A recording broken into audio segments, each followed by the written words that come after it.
Good day, ma'am and sir. Hi, my name is Elizabeth Villarino.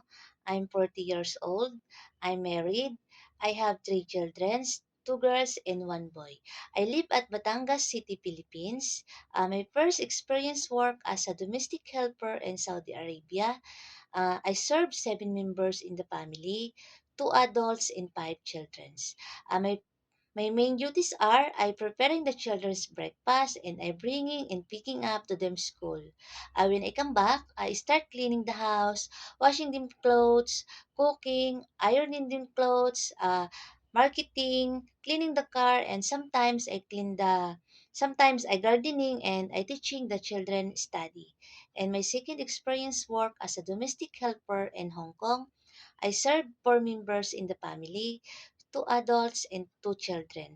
My main duties are I preparing the children's breakfast and I bringing and picking up to them school.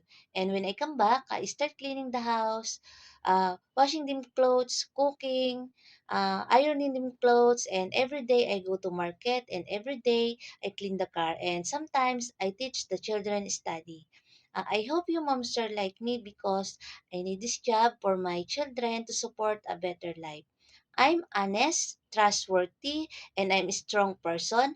I hope you moms are like me and I will do my best to be like you and to be good people for you. Thank you so much, mom, and God bless.